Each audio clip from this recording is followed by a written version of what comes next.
Welcome to the history of cars today. We're going to talk about the Ford Thunderbird. Yes, I have my script actually on my laptop this week because this is the first week I've actually been able to do it. Let's go back to the 1950s. The Chevrolet Corvette was debuted in Detroit Auto Show. First of all, it is a competition for the European.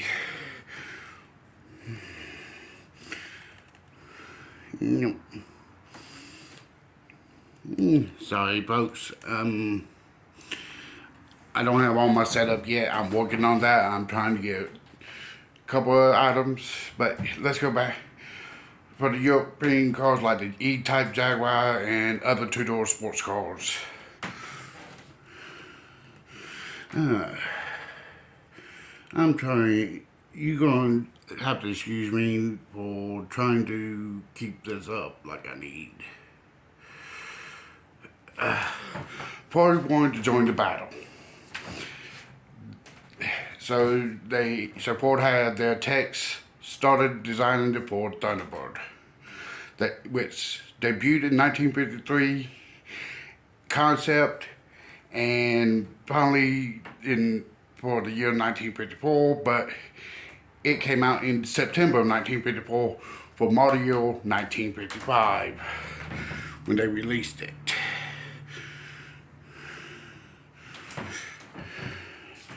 As a luxury sports car, in like the biggest competitor of the Corvette from America. But the Thunderbird was a little bit bigger, more legroom, more headroom, of course. Which, if you look behind me, we have the 1955 Ford Thunderbird that I'm talking about. That was a coupe. They also had a convertible version.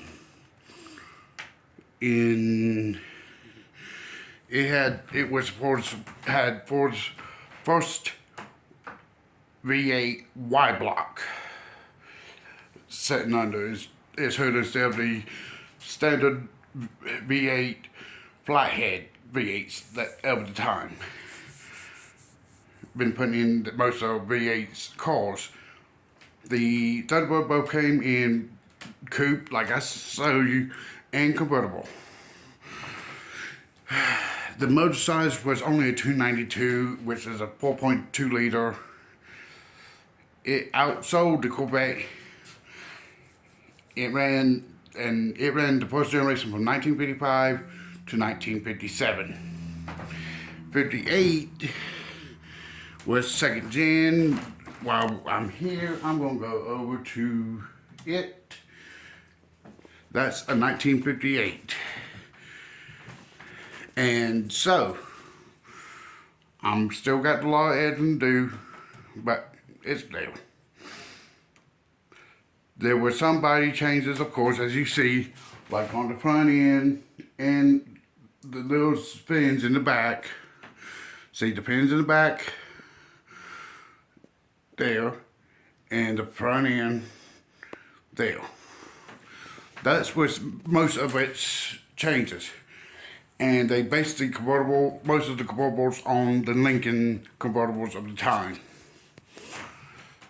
It was a little bit longer, a little bit wider, and actually had a bigger motor, which was a 5.8 liter motor. Which they changed the engine to a 7 liter as an added option with a manual sunroof in 1960, because second gen ran from 58 to 60.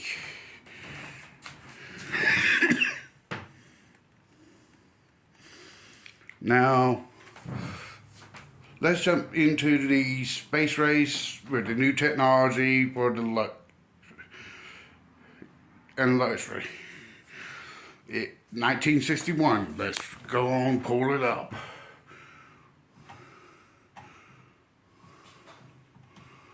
(1961) had the more rounded front end,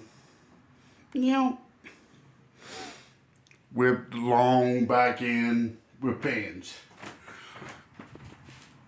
Rugged style tail lights. Common stuff for the space race time. This year was actually known for to be a two-seater. And as well, having a 390 cubic inch motor oil, they went back to the 5.7 with a single 4-bell carb. Or you had the Y code, which had three count, 2-barrel carburetors. And this bi-style ran till 1963. And then when 64 hit, they had another bi-style changing somewhat. And it started with the 4th gen, which also had different motor options and gave the same basic grill assembly. Let's pull that one up. They did keep the front end about the same, a little bit different, reduced the tail pins, made it convertibles. They also had in the hardtops, which was the coupes. But the motor options were biggest thing, but they were longer, more of a rectangle end, and they put the 390 and then added a 428 option, which is 7 liters. They also made back to the 4-seater, made it back to a 4-seater. First gen was 2 seats, second gen had 2 seats or 4 seats. Most of them were 4-seaters. Third gen went back to 2-seaters. This actually went back to the 4-seater. This bi-style here ended in 1968 when they had the big upgrade.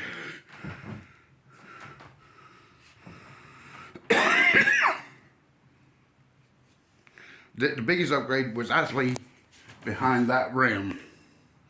That's when we had the power brake, starting of the disc brakes on them.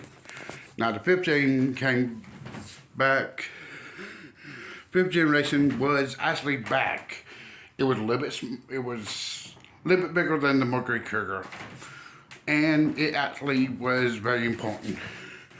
Let's pull it up.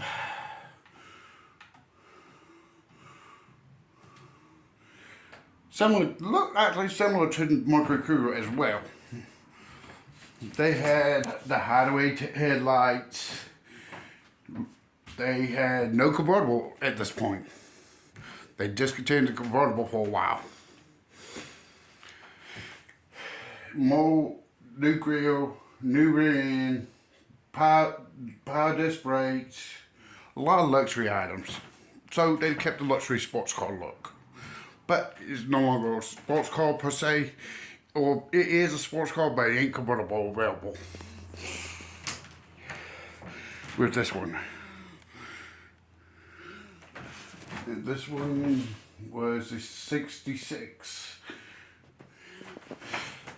It ran to 67.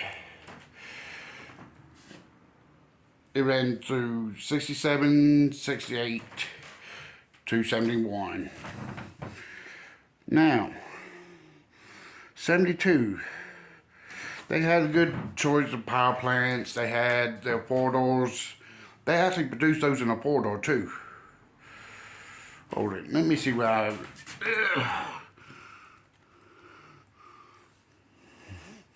Yes, I'm having to...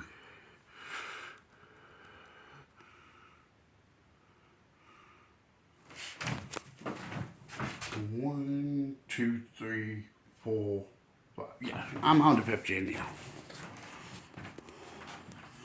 This was back when the muscle car era was running as well. And actually, I didn't put the 4-door version up, which was, it had the real suicide real back doors, like a Lincoln Continental.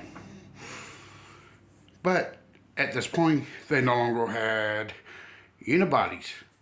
The first four generations were unibodies.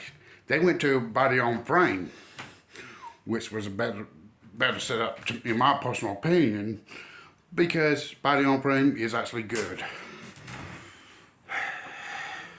And they also had vinyl tops. Come 71, that was the end. The sixth generation Thunderbird got bigger. Let's see it.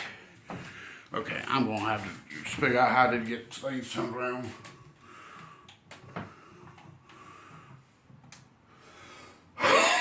See, they got bigger, closer to mid-sized call, big mid-sized call. It had, as you see, a more boxy shape, but all the luxuries, big bumpers, and no convertible yet. Again. But they had the sunroof as an option. They had, and these come with a 760 motor or 7.5, 460 motor, or what they call a 7.5 liter.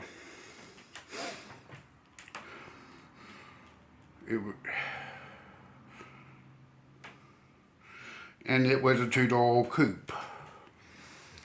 And it ran until 76, 77, the seventh generation went back to more of a mid-size. There. Now they kept the highway, they put the highway lights back on it. It was more, had the front end of a Mercury Cougar with a LTD style rear end. In my looking at it, it was on the same basic. It was in the same thing as a LDT2, but it was a four-seater. It was a little bit more luxury due to the gas prices. The power plants went smaller, the smaller V8s like the 502, the 4.9 Windsor, which was a 4.9 liter, and the biggest motor was a 400 cubic inch from Ford, which they didn't all have big horsepower either. And it was in competition with the Monte Carlo, the Pontiac Grand Prix, but 79. They even discontinued the 400 cubic inch, the 6.6 liter. The eighth generation, which started in 80, which was more square off like the LTD2. It was not really a popular car. That was the lowest sales of the Thunderbird during the whole run. More squared off. And they only ran this one from 1980 to 1982, when the 1980, and that was the, let's count the generations again. 1, 2, 3, 4, 5, 6, 7. 7 generations right there. Number 8. Let's go into the 9th generation, because we got 11 generations of them, and they were actually pretty cool. But come generation 9 is when things start to look familiar. And in generation 9, they also went back to the unibody. This is one where most people who are in their, like, my age range start seeing them and don't recognize the more classic ones. Because more classic ones look like other cars. While that was its own standalone look, as you see. They ran that one until 1988. It was a whole brand new body. They had the V6s and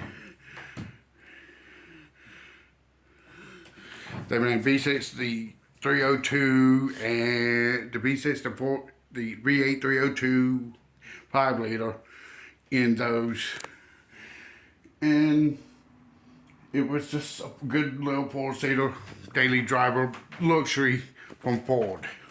The closest thing for his options was on your Mercury, was the Mercury brand cars. Now, in '89, when they did the 10th generation, this is when we had a lot of big things going on as far as building back horsepower. Which, that's when we had this body style. This body style is known to be good drag strip cars. I've seen one of these do 190 miles an hour out of the 302 with the right mods. Yes, mods. That's why I would love to get a hold of this body style myself, because I would build it. You had the V6, which was a 3.8 liter from Ford, and it was a naturally aspirated V6. You also had the supercharged 3-sip, which was called the Super Coupe Thunderbird. It was a supercharged 3.6, and then you had a 3.8 V6. You also had a 3.8 naturally aspirated SS 3 V6, way low horsepower. They also had the Mustang running gear up to 5.0. Of course, like I said, that sells a lot of this stuff with the 5.0, while it's front end suspension and the motor wise, and even the rear end. And then during the 10th generation, they also, later on towards the end, like 95, 96, and 97, when they ended this generation, they took the muzzler out of the Crown Vics, which was a 4.8 liter V8, and put them in there. So that they did lose some horsepower back then. 97 was the last year model that they ran and discontinued running it until like 2002, which in 2002 through 2005 you have this body, which is the retro body that was more rounded like the 1956 and 57s, which came with a convertible and more the new ride technology, computer controlled, all that, which I don't really like that well.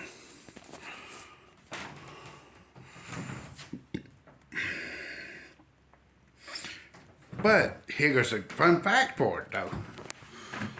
This was not based on any American base setup.